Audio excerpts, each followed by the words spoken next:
Hello everybody, welcome back to Point Zero Games. My name is Josh, and today we are talking about none other than Cons of Tarkir pre-release. This is a special weekend video where we're going to talk a little bit about at least my pre-release experience for the Cons of Tarkir pre-release. Hope all of you are having a great pre-release weekend. As a matter of fact, while this video goes up, some of you are probably playing in pre-release events today on Sunday, where we will have the last of our pre-release events. Now, in this video, I wanted to talk to you just about the general experience of the pre-release, as well as some of the stuff that I ended up pulling from the pre-release itself. Now, for me, I participated in two events this weekend. The first one was the Friday night midnight event that happens with every pre-release at the Game Closet here in Waco, Texas. Thank you very much to Daquan Watson, Greg Meter, and Greg Gonzalez. You guys killed it. Steven also. I don't know your last name, unfortunately. I'm sorry, but you guys killed it this weekend. You know, did a great job. Go home and get some sleep, guys. You damn well earned it.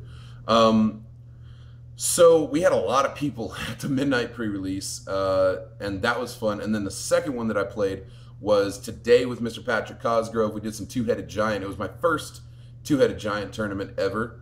Had a lot of fun with that. It worked really well because he and I typically play ADC and support in bot lane when we play League of Legends, so we're used to playing off of one another, and needless to say, it went fairly well for us there.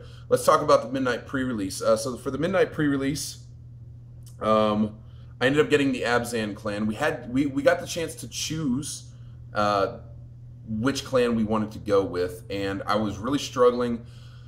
General strategy as I went into this to just, I guess, filler, not really filler, but I want to talk about this.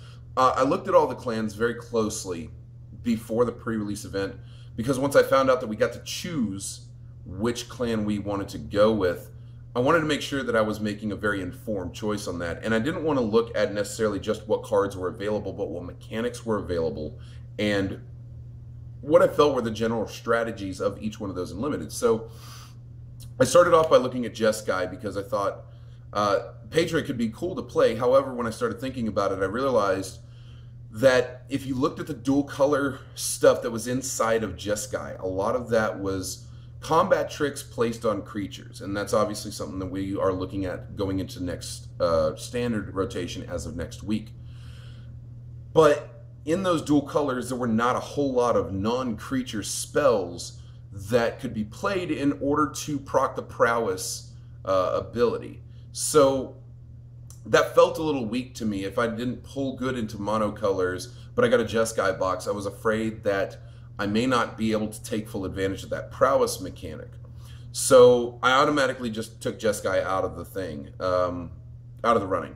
That's the word that I'm looking for, the running.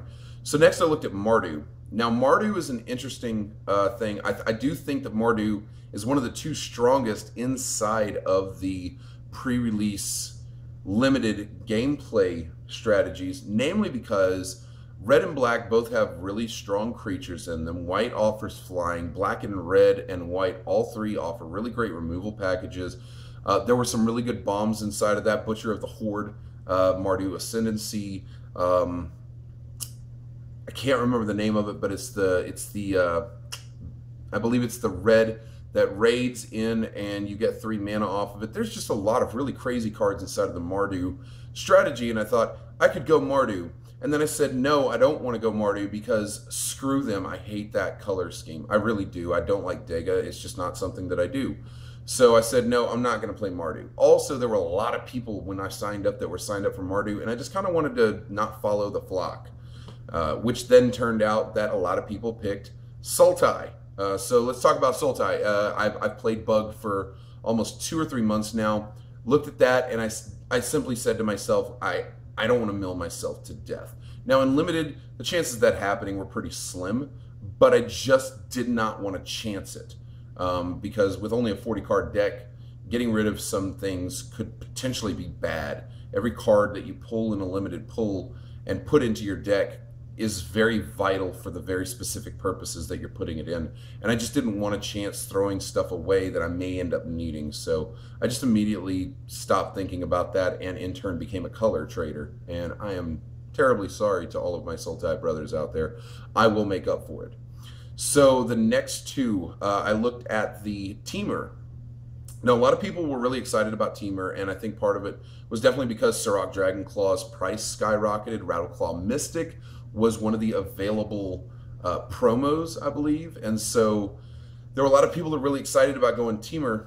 The only reason I didn't really go Temur is because in this last standard, I pretty much just played green and green-red, and then I played Rug, and then I went to Bug. So I played a lot of a green-blue or a green-red strategy, and I didn't want to play that. Even though I did feel it was very strong. I felt that Temur had a really good creature base, and that seemed like a possibility. So that leaves me with Abzan, and as you noticed, that's what I went with. I went with shit brown, guys. You know, we made jokes about it all night, but it definitely looked like somebody just wiped it all over there. So I went with Abzan, and the reason I went with Abzan, black and white both offered really good removal ideas.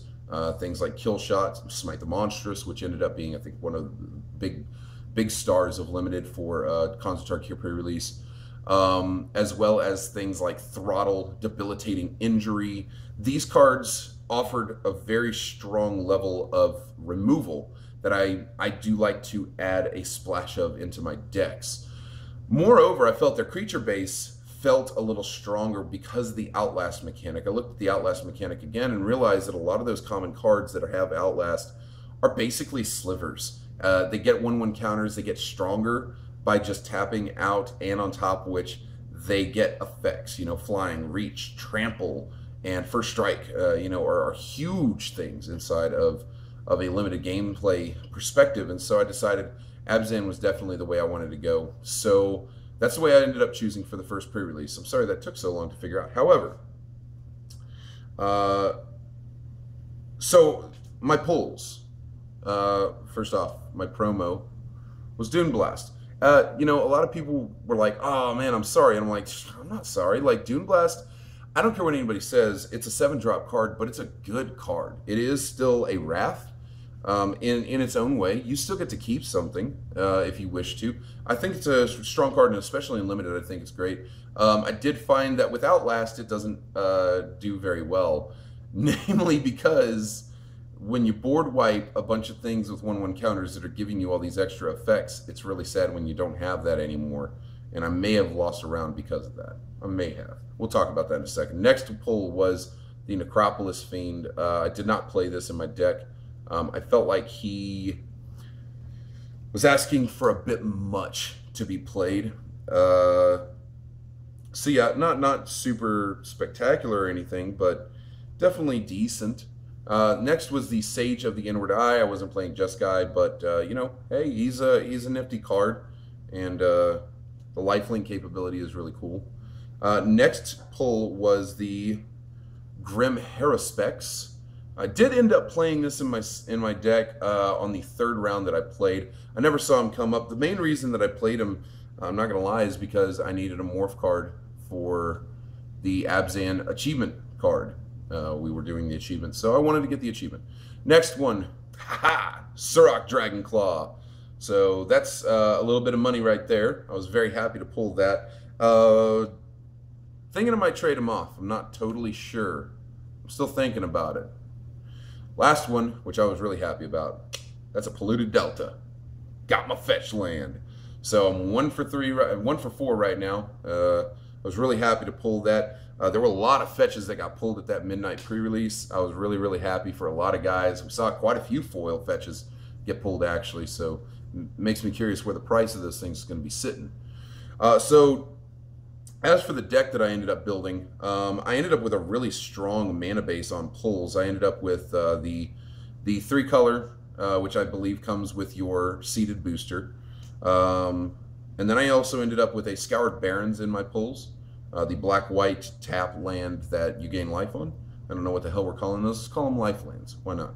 I'm sure they have a name. I don't know what they are. And then I pulled 3 Blossoming Sands. Pulled 3 of them. So that was a really great way to start my mana base. That seemed pretty strong. And then going in, sorry about the burp there, guys.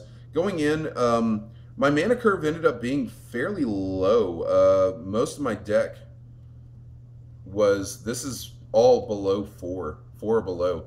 I ended up with a really low mana curve. I didn't get a ton of really big bombs, but things that I did get, I got the Kin Tree Warden, which is a 1-drop 1/1, can regen and morph. The Mardu Hate Blade, you can give him Death Touch, Molting Snakeskin, Defiant Strike. Let me talk about Defiant Strike real quick, guys. This card's dope. I love this card. I think it's a fantastic heroic trigger. And one of the cool things about it is a lot of the Blitz and Rush decks that you'll see, those low drop aggro decks, they start blowing their cards out of their hand really, really fast. And I found that thing to be just fantastic. It is a common, it's a 1-drop instant.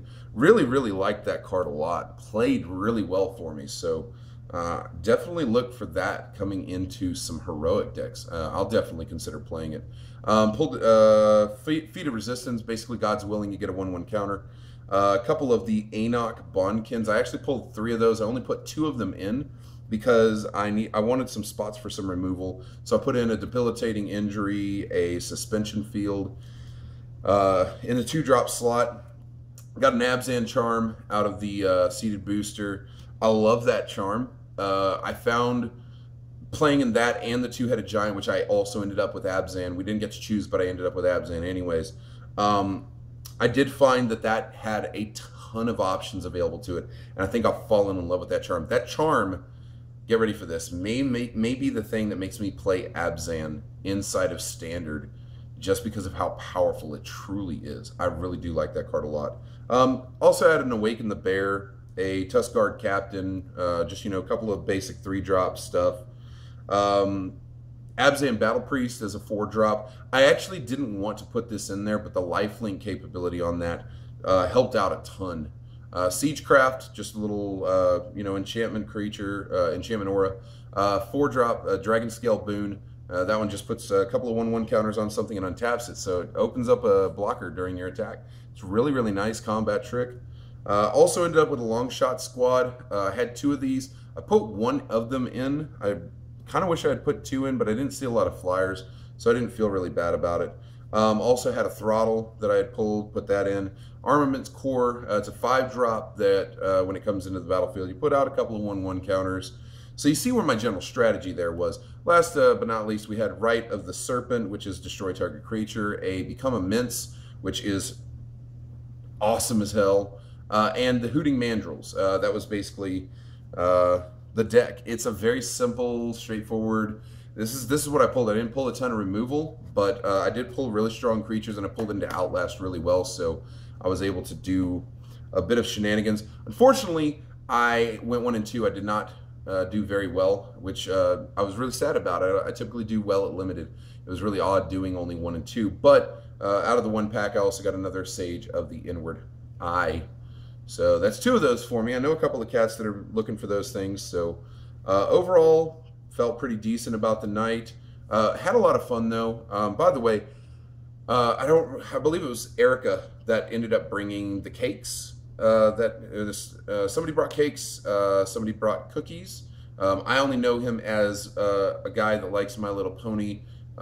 Maybe a little bit more than I do, but does like My Little Pony. Thanks for those cookies. Erica, I believe is your name. Thank you fantastically for the cake. That chocolate cake was amazing. Guys, there were chocolate chips layered at the bottom of it. It was godlike. It was amazing. And also thank you to the Game Closet for providing Domino's Pizza for the night. That was an unexpected treat, and it was nice because I hadn't eaten yet. So thank you very much, guys. So today, played 2-Headed Ogre with Mr. Patrick Cosgrove. We went 2 and 1. We did really well, actually, and it was the first time I'd played 2-Headed Giant. Didn't really understand the rules, but fairly easy to concept to grasp. And so when we were building, he got a Jeskai box, I got an Abzan box, and we basically said, hey, I'm going to build nothing but stompy dudes, and you build nothing but control, and we'll just play off like that. And it worked out incredibly well. He had a really strong control deck built. He had a little bit of his mana-based problem in the final round that we played. He pulled 6 islands in a row, and it was detrimental, but we kept them on their toes until the very end, and we were excited about that. So needless to say, enjoyed the experience. My pulls from the Abzan box on that, a second promo Dune Blast. I don't know how I got so lucky to get 2 of them. I was really hoping to pull an Anafenza, but it didn't happen. So, I mean, whatever. I also got a Pearl Lake Ancient. Pretty cool little card. I do like that. It's interesting that it can't be countered, it can be flashed, and it does have prowess. As a 7-drop, maybe asking a little much, but in a standard that it was going to be slowing down most likely, still feels like it could be potentially something that you could see in some decks. Maybe a team or deck could mono-ramp that up quickly. I don't know. Empty the Pits, which I've talked a ton of shit about. I did not play it in my deck, but the more I look at this card, the more I think something could be there. I still feel like it may be asking a bit, but in a discard deck, maybe not. I don't know. We're going to see, because I think Mr. Cosgrove is considering that. Watch out. We also pulled 1,000 Wins. Since I wasn't playing blue, I did not play it. Fantastic limited card, but unfortunately, just not something that I needed. Mr. Cosgrove did not play it in his deck either, because, again, he was focusing more towards removal. Dig Through Time. Really do like this card. I think it's a really interesting... I think it's interesting because with Jace, Architect of Thought coming out and the fact that we can reduce the cost of this fairly low, inside of a Sultai deck, this thing sounds like it's a beast. I'm just holding it up here and looking at it. It's really nice art. I want to see that foiled. So yeah, really did enjoy that drop, that pull. Last but not least, I pulled a Butcher of the Horde. I don't have it because I traded it off after the event because I like me some mana ramp. So I got me a Rattleclaw Mystic out of it. Fairly comparable in price. That's fine. I still feel like this dude's going to end up being worth a bit more. But really came down to the fact that I play mana ramp things. So I needed a mana ramp card. And I thank you, Mr. J.J. Gleason, for the trade on that. Greatly appreciated, sir. So we went 2-1.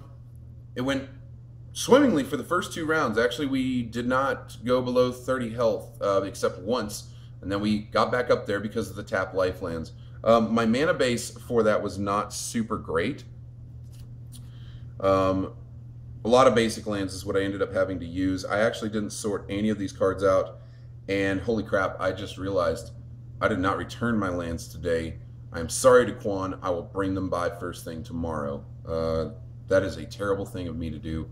I did not even think about it. I didn't even notice. I had to actually rush out of the door. So I will get those back to you. I'm terribly sorry. Now I feel like shit.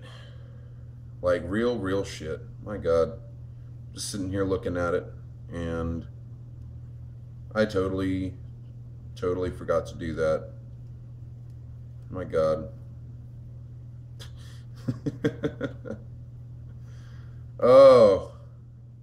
You know, we forget things sometimes, folks. And so now I'm going through and I'm digging all of this land out so that way I can get it out of sleeves and get it back to game closet. All right, there we go. Sorry about that little break in the action, folks. Anyways, so the mana base I pulled wasn't fantastic. I only ended up pulling 1 Blossoming Sands, pulled 1 Scoured Barrens, and I pulled the obviously the Tri-Land that comes in the seeded booster, and that was it. So my mana base was a little more wonky this time, but it still played well. At 18 mana, you're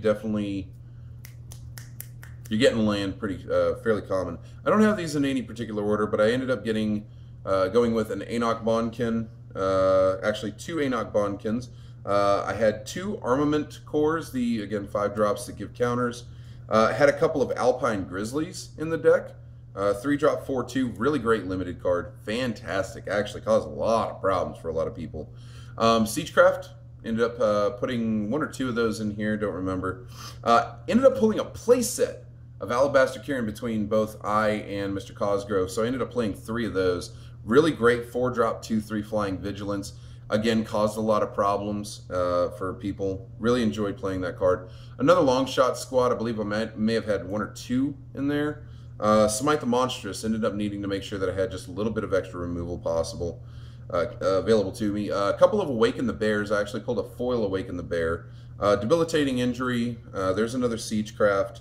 Another Become Immense. I also ended up with a Ruthless Ripper.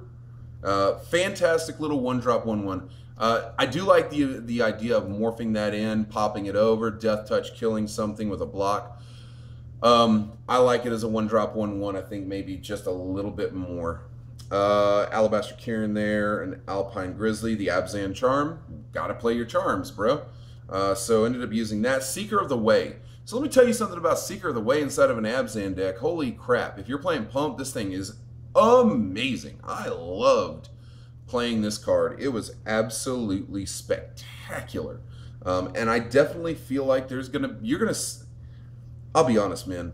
I definitely feel like you're going to see this guy coming around in Standard. A 2-drop 2/2 that you can give lifelink to off a Pump is just silly. It's really, really nice. So, last but not least, a Dragon Scale Boon and that foil Awaken the Bear, which looks pretty good. You're not really going to be able to tell here, I think, but it may not play for the camera. Really do like that foil. So that was the deck. I enjoyed playing it. Like I said, we went 2-1. So my pulls off of that were the Rakshasa Death Dealer. Really nice card. Really, really nice card. Definitely want to get my hands on a play set of those. I really think that's going to be a cool card for anybody that's trying to play a Golgari style deck or even possibly a Sultai aggro deck. Jeskai Ascendancy was my other pull. It's trade bait. I'll never play those colors. But fantastic. We actually, the last round that we played against somebody that had a Jeskai Ascendancy.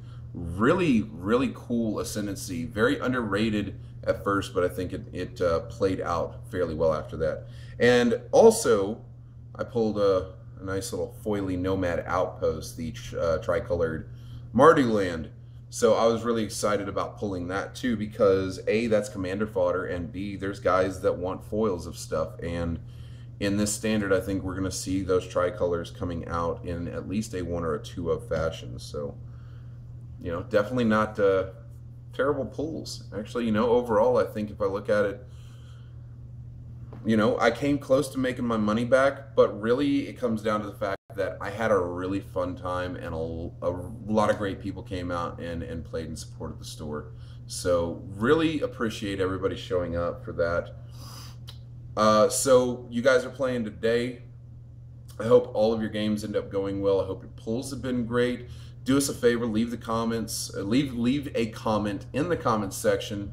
Tell us what you pulled. Tell us how you did at your pre-release. You know, did you guys enjoy it? Have a good time? Hopefully you didn't get rained or snowed out or anything like that. Also, do me a favor and hit that subscribe button over there somewhere. Hit that subscribe button and subscribe to the channel. We're going to be putting more videos up on a fairly consistent basis now. I know I've said that a million times now. Again, just personal things, having to take care of specific things, but I do know that we've got a lot in store for this week, especially with Khans of Tarkir releasing on Friday. Standard is rotating, ladies and gentlemen, and you need to get to work on your deck tests. We will have deck tests that will be coming the week after the release of Khans of Tarkir. We're trying to plan something a little fun for this week, maybe some deck building stuff. But beyond that, just enjoy it while you got it before pre-release is over. I always get sad when pre-release is over. I love limited. That's it, though. That's this discussion video. Like the video. Share it. My name is Josh. This is Point Zero Games. You guys have a fantastic weekend.